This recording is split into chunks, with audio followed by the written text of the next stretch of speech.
IT의 신! 아신 여러분 안녕하십니까? 반도체도 그렇고 주식도 그렇고 비관론자들이 있고요, 낙관론자, 긍정론자들이 있는데요.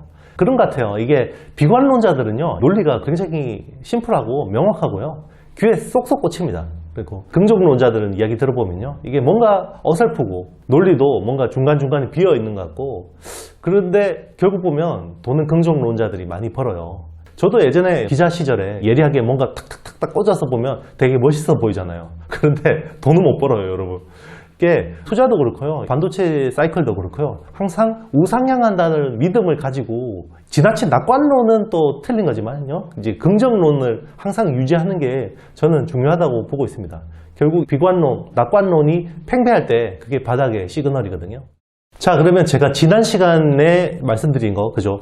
시스템 반도체는 앞으로 5나노 수율이 올라가고, 그리고 엑시노스, 퀄컴, AMD 같은 물량이 늘어나고, 그래서 선순환 구조를 탈 수 있고요. 그러면 어떻게 되겠습니까? 그게 밑에 있는 후공정들이나 뭐 관련 수혜주들을 봐야겠죠. 이 서플라이 체인 전체가 좋아지는 그림인 거고요. 그리고 메모리 같은 경우는요, D램이 14나노 공정하고요, DDR5 설계, 그러니까 공정과 설계가 같이 변하는 해입니다. 그 말인 즉슨 공급이 제한된다는 거고요. 그러면 가격이 또 올라갈 수 있다는 겁니다. 가격이 올라가면 관련주들이 또 올라갈 수 있겠죠. 그런 긍정적인 부분들을 좀 보시면 좋겠습니다. 자, 그러면 저는 슈퍼사이클이 계속 유효하다는 주장이고요. 그리고 이게 사이클이 계속 길게 늘어지는 사이클이다. 왜? 이게 중첩되기 때문에. 그래서 반도체는 향후 한 2년간은 저는 계속 좋게 보고 있습니다. 자, 그러면 거기서 핵심 수혜주들을 잘 보셔야겠죠. 자, 최근에 좋은 소식 하나 나왔어요. 인텔의 팻 겔싱어 CEO가요, 사파이어 레피즈가 내년 3월에 출시된다고 이야기했습니다. 당초 전망보다 한 3개월 당겨진 거고요. 지금 엘더 레이크가 열심히 나오고 있으니까요. 자, 그러면 우리 아주 긍정적인 회로, 희망 회로를 돌려서 자, 한번 설명드리도록 하겠습니다.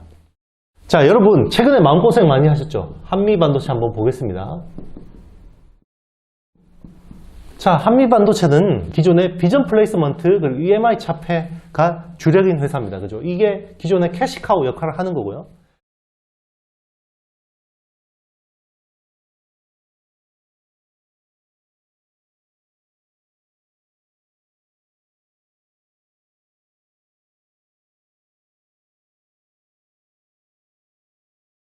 자, 비전 플레이스먼트는 지금 마이크로소, 요 엔진을 전체 원가의 40%를 차지하는 요 마이크로소를 일본 디스코 장비를 국산화하는 작업들을 하고 있죠. 지금 2분기부터 3분기까지 열심히 국산화를 하고 있습니다. 그죠?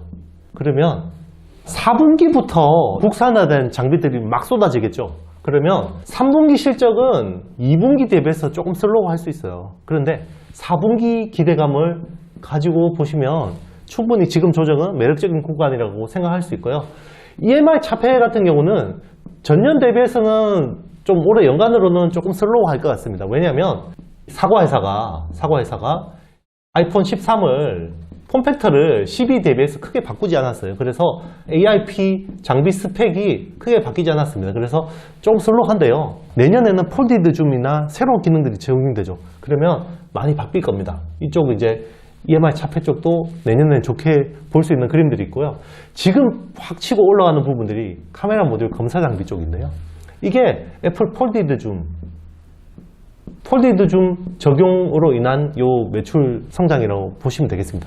올해 굉장히 많이 올라오고 있고요. 그리고 내년 22년을 성장을 기대하는 요 장비가 요 두 개입니다. 지금 하이 밴드위스 메모리라고 해서 TSV로 D램을 적층해서 연결하는 장비죠. 이 본딩 장비가 앞으로 많이 나올 것 같습니다. 요게 두 개가 신규로 애드되는 장비고요. 아예 신규 사업 쪽 장비는 스트립 그라인더예요. 스트립 그라인더. 계속해서 3D 2.5D로 패키징을 계속 쌌잖아요. 그러면 PCB를 얇게 갈아낼 수 있는 장비가 필요합니다. 그런 쪽으로 이게 내년 초, 빠르면 연말, 뭐 늦으면 내년 초쯤에 신규 장비들이 나올 수 있고요. 그리고 이 회사 밸류에서 되게 중요한 역할을 할 수 있는 것, HPSP라는 회사 지금 지분 25% 가지고 있죠. 그런데 여기서 추가로 주분 매입하면 충분히 자회사로 편입할 가능성이 있는 거고요. 요거는 회사 밸류에서 굉장히 업이 될 수 있는 겁니다. HPSP라는 회사는요, 중수소 기반으로 전공정 장비를 하는 회사입니다. TSMC 쪽에 주로 납품하고 있는데 굉장히 실력 있는 회사예요. 내년에 상장하면 1조 시총까지 바라볼 수 있다고 합니다. 자, 같이 항상 힘들게 하는 거죠. 이오테크닉스입니다. 그죠? 이 회사는 레이저 마커, 그리고 미세 드릴, 그리고 스텔스 다이싱, 레이저 풀컷.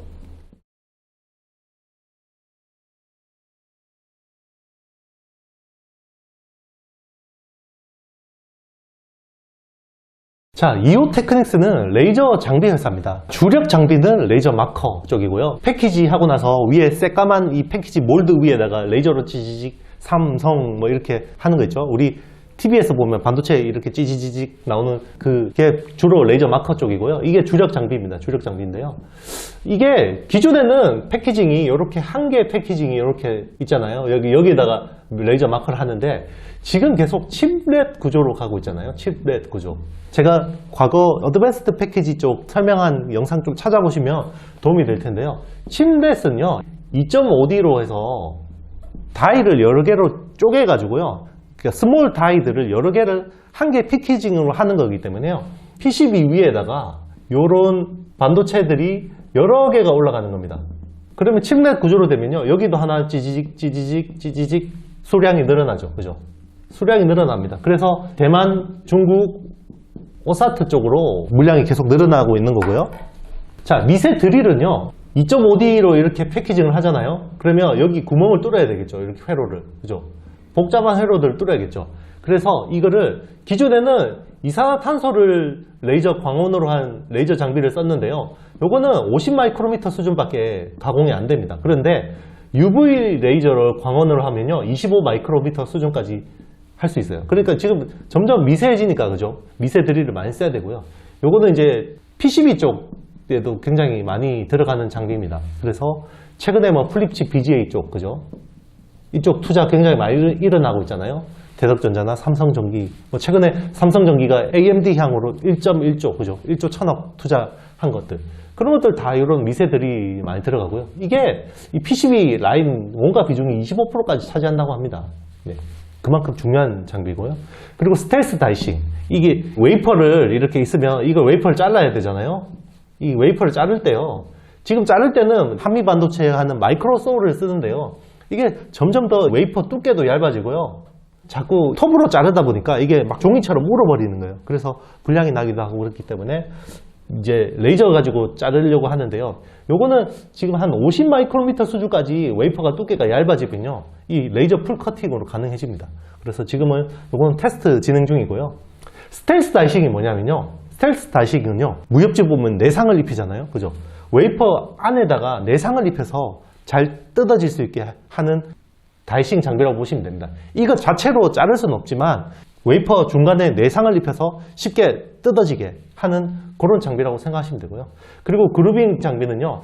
이게 요즘에는 반도체 공정에서 회로에서 구리를 많이 씁니다. 구리. 그런데 구리가 톱으로 자르면요. 끈적끈적하게 붙어요. 톱에다가. 그래서 여기 마이크로소울 하기 전에 구리 부분만 이렇게 딱 레이저로 잘라주는 거예요. 잘라놓고 나머지는 쫙 잘라버리는 건데요. 그런 것들 하는 장비들 그리고 다이싱 이런 쪽으로 많이 한다고 보면 되겠습니다. 지금 뭐 시총 1.25조 정도인데요. 원래 이 회사가 그림은 좋은데 실적이 안 나오는 회사였어요. 그런데 올해는 2분기부터 실적이 연간 그래도 영업이익이 한 310억 이상 나오고 있거든요.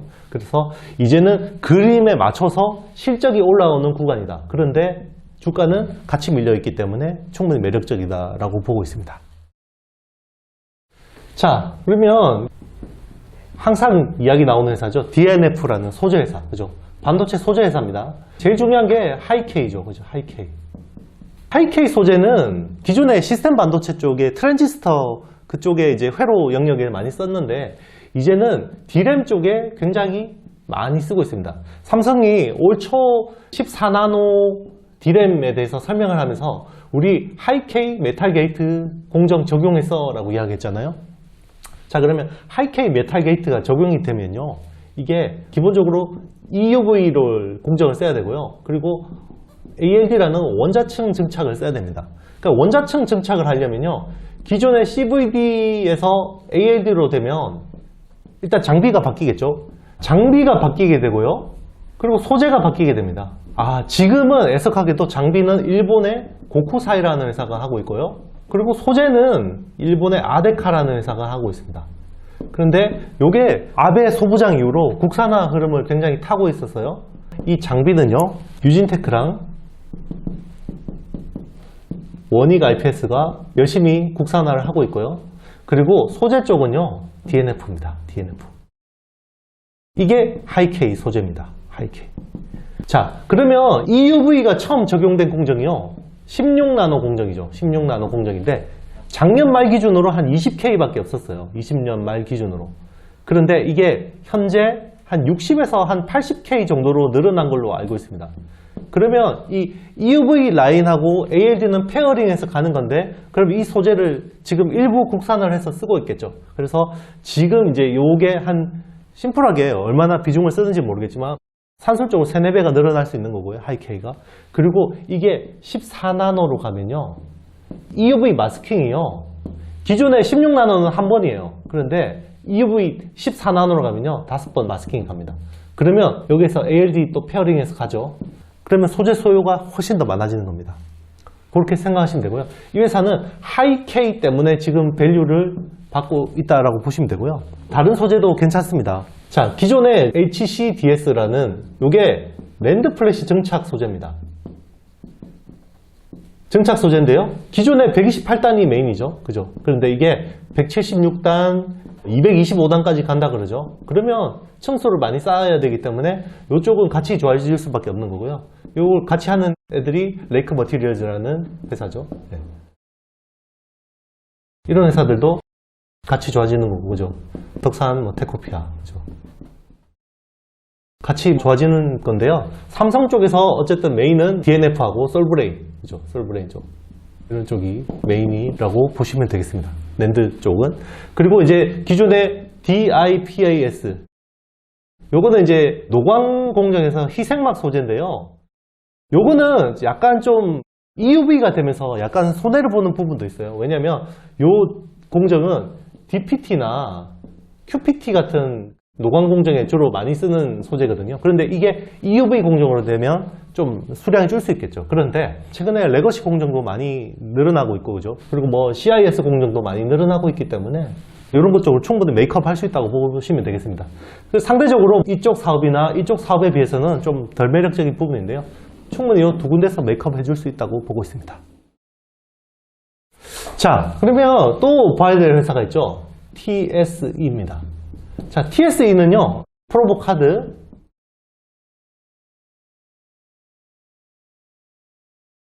인터페이스 보드, 소켓 계열사들 관련 매출이 많은 회사로 보시면 되고요. 주력은 요 프로보 카드랑 인터페이스 보드라고 보시면 됩니다. 프로보 카드는 올해 매출로 한 1000억 정도 예상이 되고요. 21년 한 1000억 정도 예상이 되고, 인터페이스 보드는 한 700억 올해 정도 될 것 같습니다. 소켓은 한 500억 정도 되고요. 한 계열사가 한 950억 정도 되는데요. 여기는 뭐 타이거 일렉이나 메가터치, 이런 여러 가지 계열사들 관련 매출들이 있어요. 이걸로 통해서 수직 계열화하고 하고 있는 거고요. 자, 후공정 테스트에서 쓰는 소모품 장비를 한다고 보시면 되고요. 이게 시스템 반도체하고 굉장히 직결되어 있는 회사입니다. 시스템 반도체 직결되어 있는 거고요. 삼성 파운드리 물량이 늘면요, 이 소켓이 많이 쓰겠죠. 그죠? 소켓 테스트 많이 해야 되죠. 그리고 인터페이스 보드 많이 써야겠죠. 자, 프로보 카드 같은 경우는 지금은 랜드 플래시가 주력인데요. 이쪽이 또 D램 쪽으로 열심히 하고 있습니다. 그래서 여기도 업사이드가 있을 수가 있고요. 자, 지금 가장 섹시하게 보는 영역은 소켓 쪽인데요. 지금 시스템 반도체향 소켓을 진입을 했습니다. 지금 엑시노스 쪽에 퀄을 받았고요. 자, 내년에 엑시노스 2200 물량 엄청 늘어나죠. 그죠? 그리고 퀄컴 스냅드래곤, 그리고 AMD. 지금 요런데 퀄을 받은 걸로 지금 확인이 되고 있습니다. 그래서 소켓 물량 내년에 삼성 파운드리 쪽이 커지면 굉장히 물량이 많이 늘어날 수 있다라고 보시면 되고요. 그리고 계열사들이 수직 계열화가 잘 돼 있어서요, 대응 측면에서 굉장히 유리해지는 거예요.